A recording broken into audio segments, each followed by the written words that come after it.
Hello, welcome to the Songs That Made Me podcast. Firstly, I'd like to thank everyone for the continually growing support for this podcast. Oh God, it's making me a bit choked up. It means a lot to me to be able to do something like this. So thank you so much for all your feedback. If you like it, let me know. Recommend it, share it. I know there's slight audio quality issues. But bear with me because I'm working on addressing that, and one day it'll all be available on iTunes and everything. So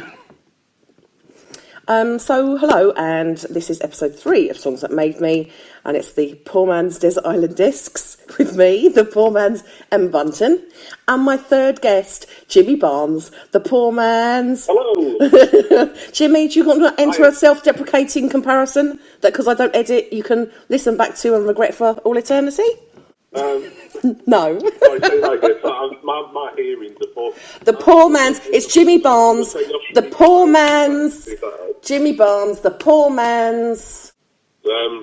I'm probably the poor man's Jimmy Barnes. The Poor Man's Jimmy Barnes. There is an Australian singer called Jimmy Barnes. It's not very well known over here, but maybe if you've got some international listeners, I'm bound to have some international listeners. He directed with In Excess about 30 years ago for the Lost Boys soundtrack. I don't know if you remember that.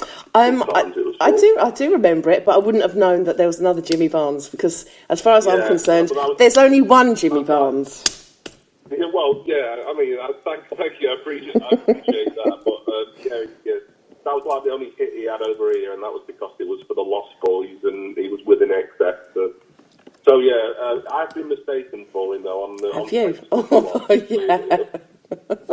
You see, your name precedes you. And so, we're already talking about music, and we haven't even delved into the categories yet. So, The first category. I feel like jump the gun. Well, why not? Why not? The first choice, as we've done on the last couple of episodes, is the first song that you bought. So, what is it? The first song I ever bought was back in 1989, and it was a 7-inch vinyl single. It was French Kiss by Lil Louis. Perhaps you remember it. I do. I remember it well. Paint a picture for me of the young Jimmy Barnes and his first purchase of a song. Well, I think I was 8 or coming up to 9 when that came out. But I mean, I'd grown up around music a lot because my dad was well into music. Mm-hmm.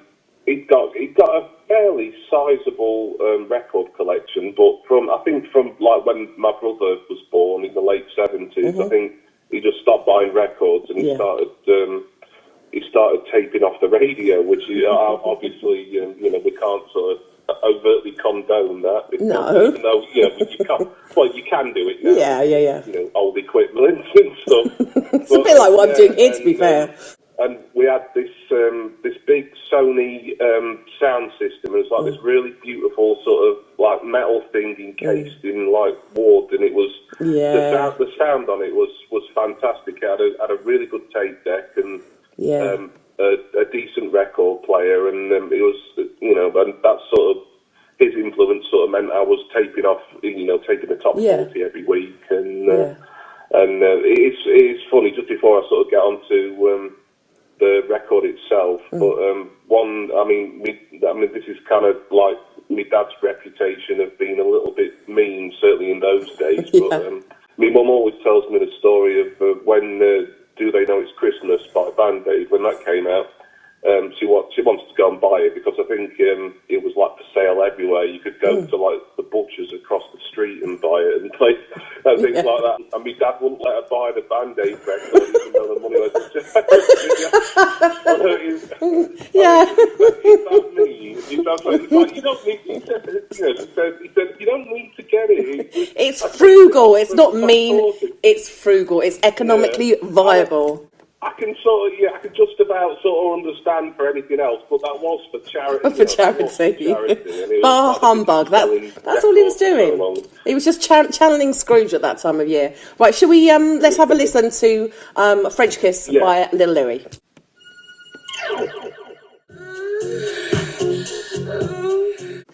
Right, so that was French Kiss with Little Louie, and as you would have heard there, started by playing the beginning bit, but as a 9-minute song, obviously I then just skipped to about 5 minutes. Yeah.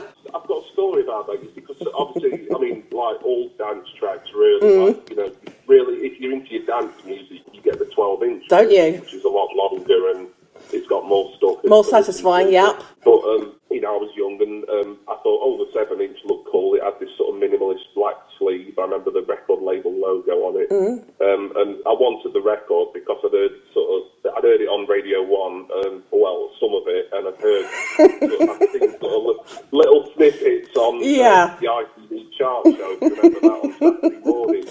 The thing is, because of the heavy breathing that comes in, about halfway through. That's right. Which I've just played that clip, and I wanted to know what the young Jimmy Barnes made of that. Well, I didn't really understand, but I knew it was kind of rude because the thing is, my mum wouldn't let me listen to the whole thing. If it'd been the 12-inch, I'm not actually sure. Please, can we start saying 12-inch?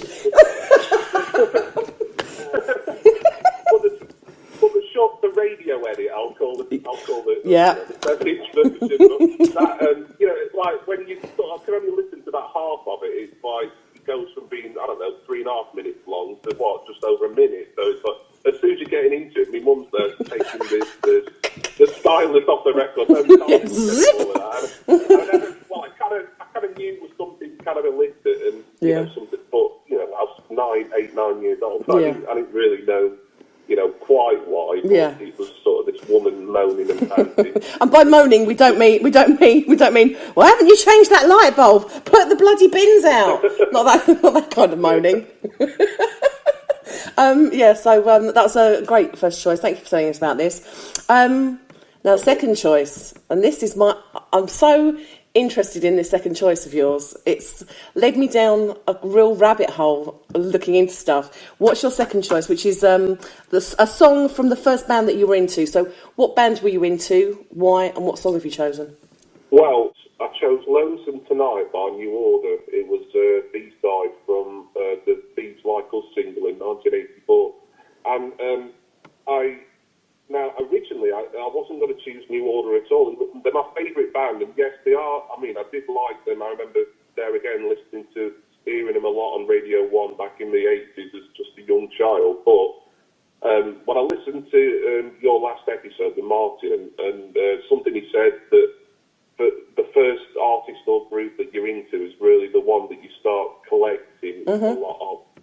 And that would be New Order for me, but I started collecting them sort of mid-90s when I was getting my first CD player and things like that. Otherwise, I would have had to pick maybe Aerosmith because I had a couple of albums of theirs, like back in the early 90s, or maybe even Michael Jackson because I had a couple of his. But I'd sort of got a couple of albums by those artists, and then I kind of lost interest. But New Order, they've been in the back of my mind for, you know, like I say, since the early mid-80s, when I remember hearing them as a really young child, and then I got more into them as I got my first CD player in, I think, Christmas 1995, so quite late on, really. Yeah. And I collected everything, and the thing with Lonesome Tonight is it's the A-side, Thieves Like Us. I'm not sure if you listened to that while you were doing research for this, but that's a great track. It's not one of my very favourites, but Lonesome Tonight, it's fantastic.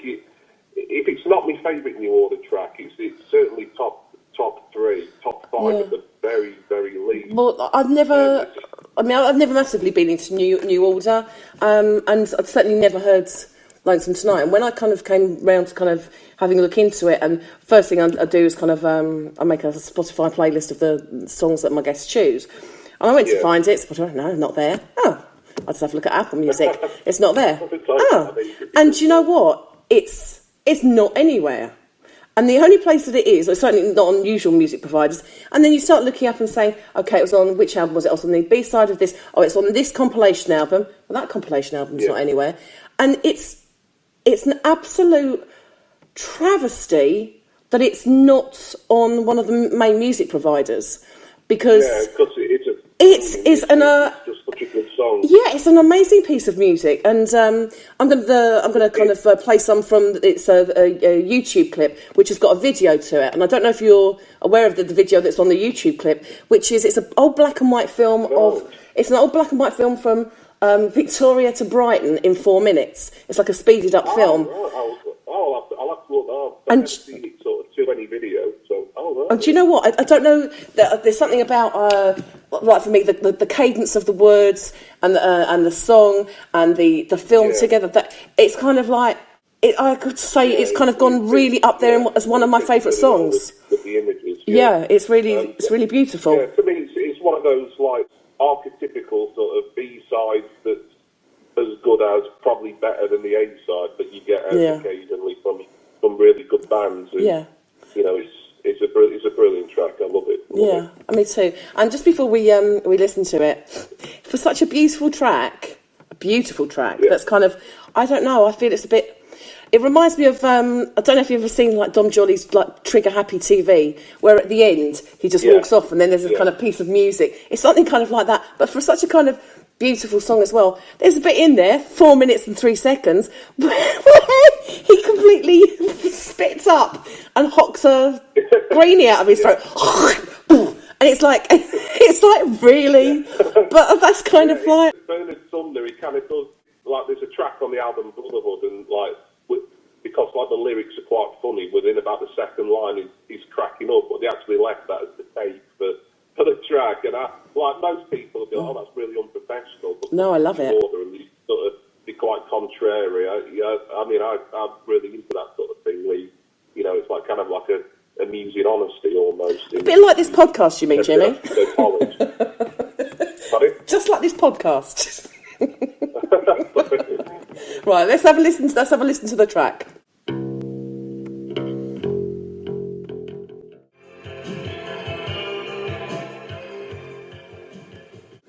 Right, so that was Lonesome Snipe by New Order. Really, really loved that one. So thank you for introducing me to that one. You're welcome. I mean, I'd introduce anyone to New Order. I mean, they're my very favourite band. They have been for, over 20 years more, really. And it's Lonesome Tonight. I mean, it's special to me because it's such a almost haunting kind of song, and it's just the melody in it. And there is something definitely very special about it. Yeah, and they've not played it live in years and years and years. I mean, it's from 1984, and I think they dropped it out of the live set probably only a couple of years later. And then the last tour that they did, which was the first time I got to see them live, they'd actually put it back in the set list. So it was really, really special to actually see them, be there and see them play it again. I mean, it sounds great still all these years later. It does. Performing it now, so, it does. You're absolutely right. Spot on. And now, talking about songs that mean something to you, the next category is I've asked you to pick a song which is close to your heart. So, would you care to tell me what it is and why? Yeah, it was quite an easy choice for me. This actually, once I'd sort of thought about it for more than a couple of minutes, but I picked "One and One" by Robert Miles and Maria Naylor. That was from 1996, I believe. I'd liked the track "Children" by Robert Miles. It was that was kind of for me. I think for a lot of people, it was like the first time anyone had really heard what's now termed trance music, which I like a lot of different dance music, but I wouldn't say I'm sort of a fan of trance above anything else. A lot of it kind of, it all sounds a bit samey after a while, but this song for me, it's special, and I chose it because it does bring back some really vivid memories of me being with my first serious girlfriend, who was quite considerably older than me, and it's been something that I've really talked about with people. And certainly not with a stranger. Not that you're a stranger. No, but absolutely. It's not like we've been BFFs. I barely know you, to be honest. But in 1996, and bear in mind I was only 16, and Liz, my girlfriend at the time, was I'll say considerably older, and I used to do a sort of these mixtapes for a car, and it had all sorts on, all the stuff that I was into. She tried to get me into sort of things like Celine Dion, which I wasn't overly keen on, but that's disgusting. Like I say, One and One it was I think Robert Miles' third single in certainly this country anyway, and great lyrics. It's actually a cover version. Someone recorded it originally. I've got no idea. Someone somewhere in Europe, and I can't remember the original artist, but I'm not even sure I've heard the original version. But I like this version because, it's a nice dance tune, and also it's the memories, isn't it? Yeah, the lyrics they certainly resonated with Liz and I, and when that one came on the car stereo when we're sort of driving to, I don't know, Nottingham or Derby or up to North Yorkshire where we're staying in a little cottage for the weekend and things like that. Yeah, I did all this sort of thing when I was like barely out of school. But, quite sort of adult sort of. Yeah, absolutely. But that is it, and I know that I say it on kind of every episode so far. But that's the whole point. Is like with you saying about mixtapes. I long for the days of mixtapes. I can remember mixtapes of either I made or people made for me, where the order of songs that's coming next, and there's something very personal about it. Whereas kind of doing it on a playlist, I know you can do playlists or whatever, but it's not quite the same, is it? They're not the same to me. No, me neither. Playlists on Spotify or Apple Music or something. But it's not quite. I just like the whole process of recording music sort of physically, like putting your CDs in or turning the radio on, pressing play and record on your cassette. Even writing the cover sleeve, even writing the kind of trying to squeeze in the tiny writing on the track listing, Oh yeah, I had all that. Yeah, like trying to make sure my writing was not only as neat as I could get it, but also as small as I could get it. That's right. Often struggle, and then sort of thinking you've timed like the first 45 minutes or whatever, right? And then you end up cutting like a really good song. Great. But I mean, I loved all that for many years, right? From being a child to sort of losing my last CD/cassette recorder, I suppose. Yeah. But One and One, it was, me and Liz, we didn't say it was our song as such, but we kind of knew it was because we sort of like, when we write each other little book notes and that, we'd find we were sort of like taking lyrics from it a little bit. And I mean, your listeners will hear what the lyrics are, and they'll sort of probably be able to guess what kind of things we'd be sort of listening to. Right, well, let's have a listen, shall we? Let's have a listen. Ready, it's brilliant.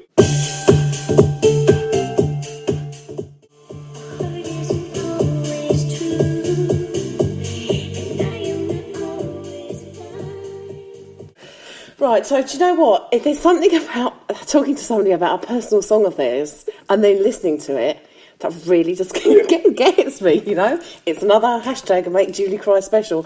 Now, moving on. I do apologise. No, it's good. Julie cry over the years. No. I didn't want to do it again. No, I love it. It's great. Now.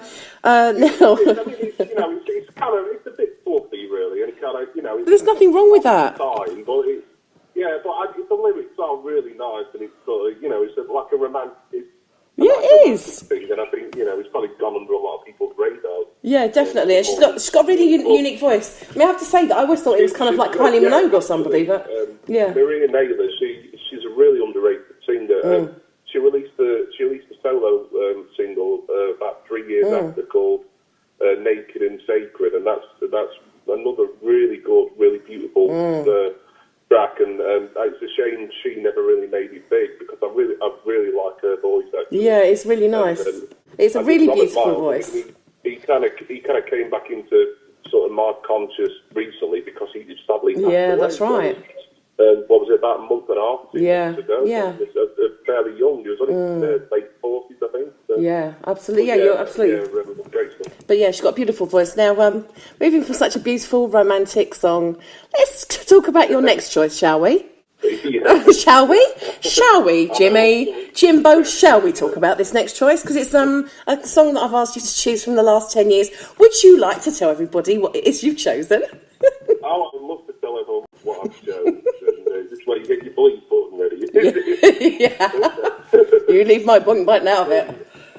This is a a track from 2009, and it's called Pussy, and it's by Rammstein. And Rammstein, for those people who know me, will know they're another one of my favourite bands. I don't see it. I don't see it. You've got such an eclectic taste in music. I have, yeah. It's all over the place, isn't it? Yeah, it is. But Rammstein, they were a band that I've got into them within the last 10 years. It's probably like 2007 I started listening to them and started to gradually sort of collect all their albums and everything. And when I heard that they were releasing a new record, and the first single was coming out, and then Pussy actually debuted the video on a porn video site. Have you seen the video? I've seen the video. It's it's all right. It's pretty hot. Yeah. I believe there's a censored version and an uncensored version, but the uncensored version's it's interesting. Well, it is porn. I mean, the song is supposed to be about, it's making a commentary on the sex tourism, and oh, come on. Yeah. What's not to like? You know what the selling's going like? Yeah, let us do us a video and we can bang some women. It's supposed to be a German accent, by the way, racist. And just, I mean, what I like most is the the poetic lyricism of the challenging lyrics. You got a pussy, I've got a dicker. I mean, it's quite unusual for there to be so much English language in a Rammstein track. They've released sort of the odd one or two that's been in, all English, but generally they are, they're mainly German singing, German speaking band. And then maybe that's why. Well, I say they're not a big band over here. The thing is, they will sell out arenas in this country and all over the world, and they'll headline festivals. But like, no one seems to buy their records here, and which I don't know if it's the language thing or the fact that a lot of their content's obviously quite sort of sexually explicit. I mean, pussy is just the tip of the iceberg. As far as it certainly is. It's the tip of something. To quite a phrase. Yeah. So should we have a listen to it then? It was just, go on. I heard it, and then I saw the video, and it was just like, this is the best single. This is the best pussy-based single by a German band that I've heard for a long while. You thought, right? Well, let's. I was going to say let's suck it and see, but let's have a listen, shall we?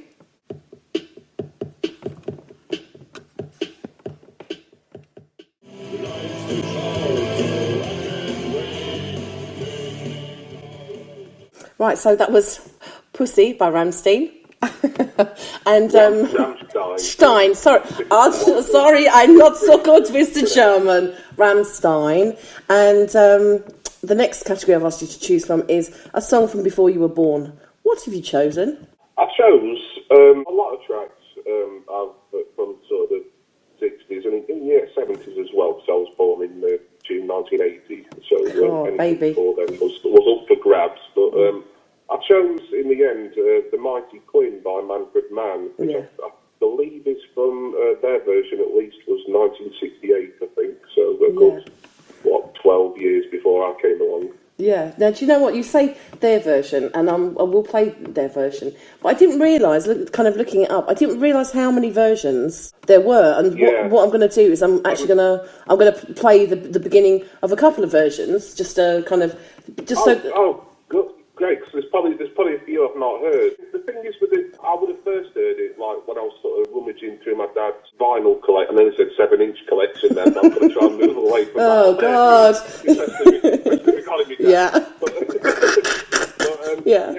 And getting into the Beatles at that time, and sort of listening to all the old Beatles singles they had from sort of like around "She Loves You" up till I think they had the Magical Mystery Tour double EP. And Manfred Mann would have just been sort of in amongst there, and it's such a great pop song. But the thing is, I mean, it amazed me. It still does a little bit now that it was written by Bob Dylan. This is it. My dad's a massive Dylan fan, but it's Bob Dylan's someone I've never quite got into. I've never sort of seen the appeal, and I've heard his version. Like he certainly wrote it. I think he must have recorded it before Manfred Mann covered it. Yeah, he did, and that's the interesting thing is that when I kind of obviously I'm aware of the song, but when I have a look at kind of the history behind it or try and find some interesting stuff about it, and seeing it was written by Bob Dylan, I had no idea it was written by Bob Dylan. And when you listen to it, and it's full Bob Dylan. It's the whole Bob Dylan. Yeah. You know, it was like a real, it's like a an impression of him. But the way Manfred Mann, the way they sort of arranged it and recorded it, I mean, it's one of those. It's like a nice earworm, like something. It is. Like you hear something and it's like stays with you, and it's like, oh God. But I don't mind having the Mighty Quinn in my head all day because it's just that. That Manfred Mann's version certainly is just that good. Also, you can make. It's got a nice sort of 60s almost psychedelic feel to it as well, and it. Yeah, you can make you can make another nice pun on it. You can do more rude puns on it and things like that. And but the song itself, it says this is a description of what the song's about. The Mighty Quinn (brackets an Eskimo) who changes despair into joy and chaos into rest and attracts attention from the animals. That's a good premise for a song. And Bob Dylan just said, yeah, it was just a nursery rhyme. And who knows, really? Who knows? Yeah. And it also featured on an episode of Only Fools and Horses as well, very briefly. If you buy the DVD, it's cut out, but on the original broadcast, it's on, like you see Del Boy and all his old school friends sort of singing along to it for about 10 seconds. And so there's a nice Only Fools and Horses link, which is one of my favourite programmes. Well, do you know what? There's another bizarre. Well. Yeah, absolutely. Well, good. Why not? There's also another link. It says there's a film starring Denzel Washington called The Mighty Quinn. Okay, where he plays the mighty Xavier Quinn, a detective who solves crimes. And Bob Dylan apparently went to see it. And so it's like he went to see this. He said, I wondered what this movie was about. I snuck off and went to see it. It was a mystery suspense Jamaican thriller with Denzel Washington about the mighty Xavier Quinn, a detective who solves crimes. Funny, that's just the way I imagined him when I wrote the song. I'm thinking, really, Bob? Did you, Robert Zimmerman? Did you? Anyway, should we have let's have a listen to the Manfred Mann version, and then I'm going to back announce some of the other versions. Okay, let's have a listen.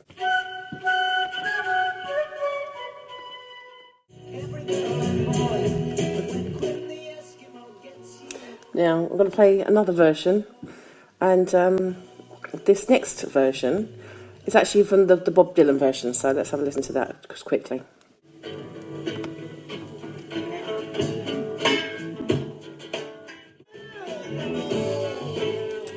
So that's the Bob Dylan version. This is the Hollies.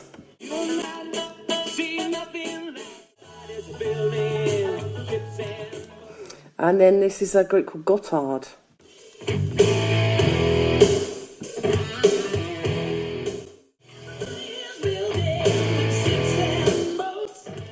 And then I think what is my favourite is this is Corner Shop.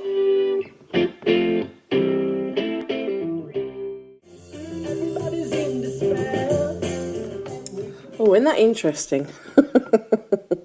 Right, so there were all the different versions of the Mighty Quinn. How very interesting. Right, moving on again to next category, which is... I forgot what category... Oh, yeah. What one song from either the Beatles or the Stones or Blur or Oasis. What have you chosen and why? Well, any of my friends listening to this will be just expecting me to have chosen the Beatles because everyone knows my favourite band. It's New Order, Rammstein, Beatles. They're the top. They'll always be the top three.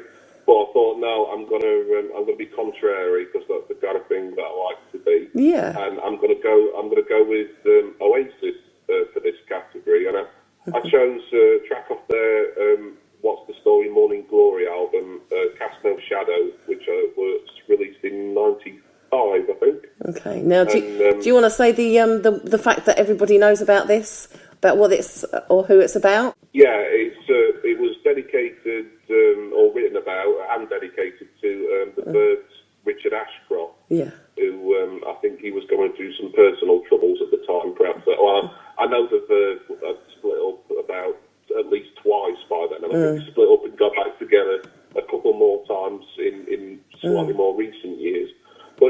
great track off a great album. The thing about Oasis is, I did like them for a good few years, and they had a lot of criticism levelled at them. That they stole melodies, and the music was kind of, what's the word? Not old-fashioned, but they kind of relied too much on sort of too derivative. But the album is overall, it is worthy of all the accolades that it still gets, and the first album definitely maybe decent as well. I always preferred Morning Glory because there's just slightly more songs on that I will listen to repeatedly. But Cast No Shadow is just a really nice track, and there again, one of those that I think could have been a big sell if it'd been a single. But just a great Oasis track, and kind of this was the band at the peak, I think, really, you know. Yeah, I think so. I think like the third album, Be Here Now, which people criticised, certainly years after the fact, but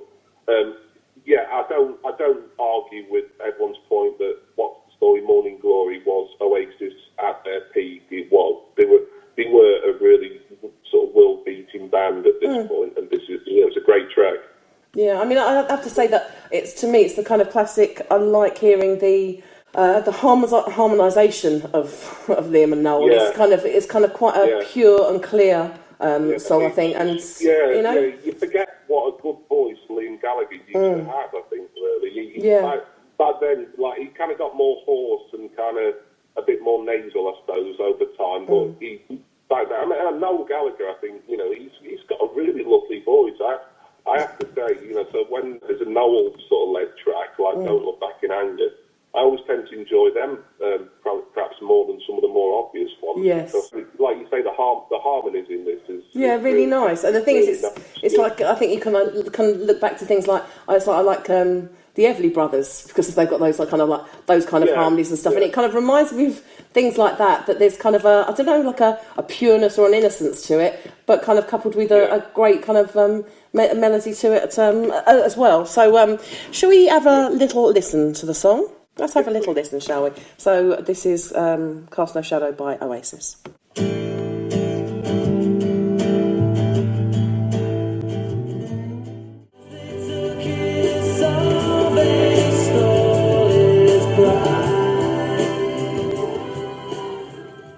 Right, so that was the last of the choices there. That's Oasis and Cast No Shadow. And that kind of wraps up another Songs That Made Me podcast. Hasn't that gone quickly and wasn't that delightful? Now, there's just one song to play us out with that Jimmy's chosen as a guilty pleasure.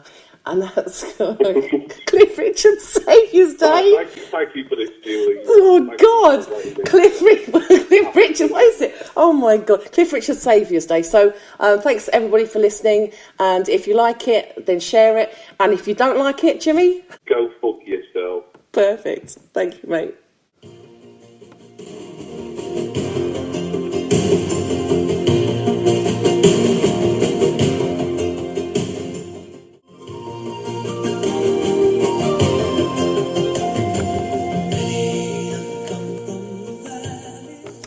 Cliff Richard's Saviour's Day.